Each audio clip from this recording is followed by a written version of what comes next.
still have, okay. All right, we're gonna leave that in there.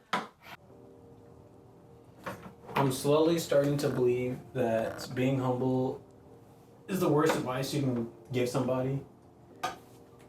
The reason why I say that is because coming from me, someone who's very humble, doesn't like to brag or boast, I shot myself in the foot a couple times with this mentality. I noticed with me being humble, I shoot myself from potential opportunities, I downplay my work a lot, I second guess my capabilities, and feel like sometimes imposter syndrome. I know some of us have that before. Something that you're probably feeling and you're like, do I even belong here? Do I belong in college? Do I belong at this school? Do I belong at this job? I'm an overthinker, but not too much on that right now. That is why I believe telling someone to be humble is the worst advice you can give them. And there's nothing wrong with being humble, but there is something wrong with being too humble. We'll do a little story time because what is a great message without a great story?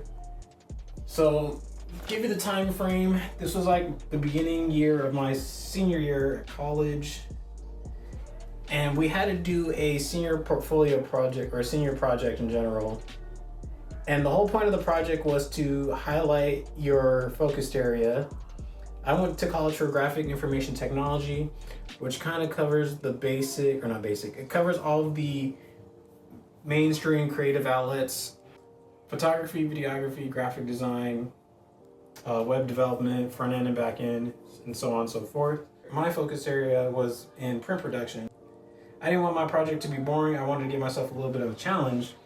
So I wanted to add photography and graphic design into that mix. So the overall idea was create different ad posters for this project. And what the final form would be physical prints. So time frame of 4 months. First 2 months was basically covering the groundwork, which was doing studying the brands that I want to do and different comparisons of their past work, as well as where I'm going to shoot, what equipment's going to be needed.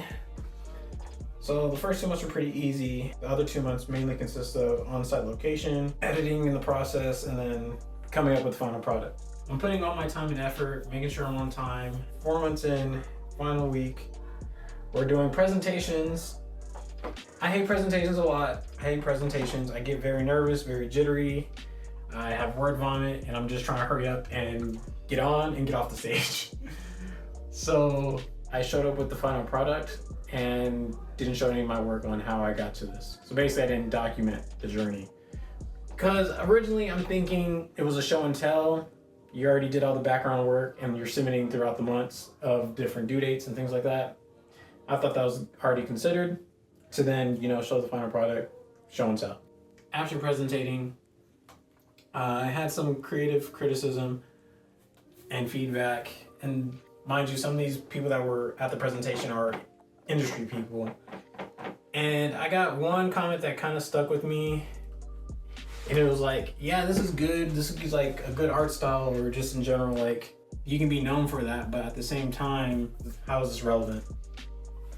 And it kind of set the tone of oh, so now everyone was impressed. Same thing, everyone had something negative to say.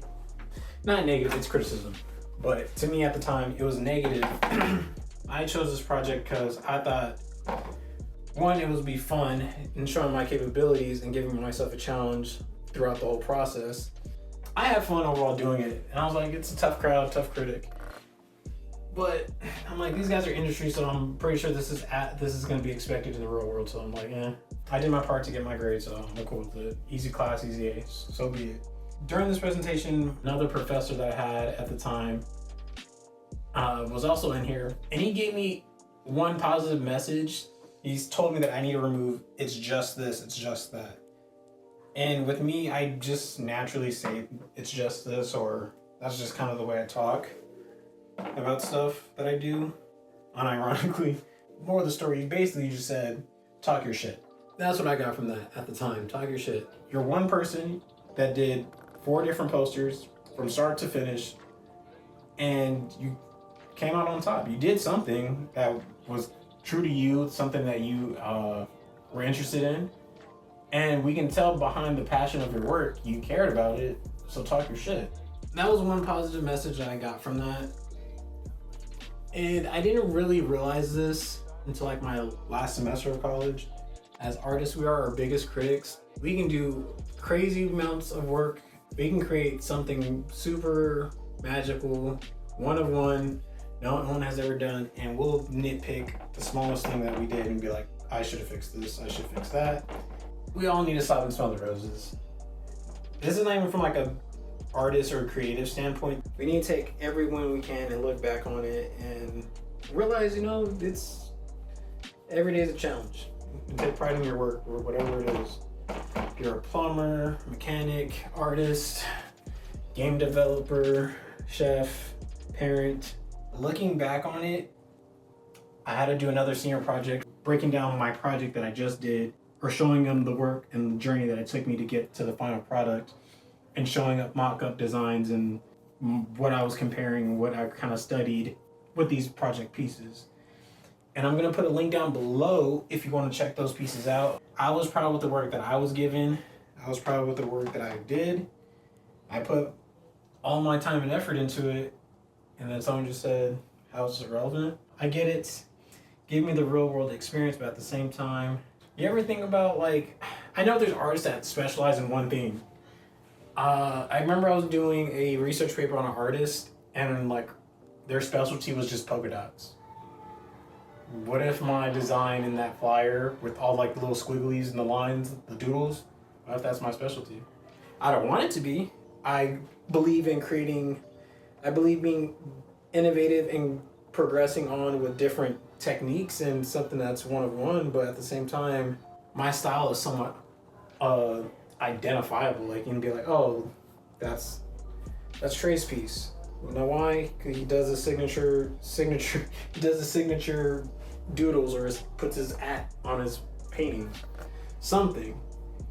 But at the same time, if people like your stuff, don't change it. Unless you're being paid and told to do something else, don't change what works for you. Build on what you have. Because if people really like your stuff, they'll follow.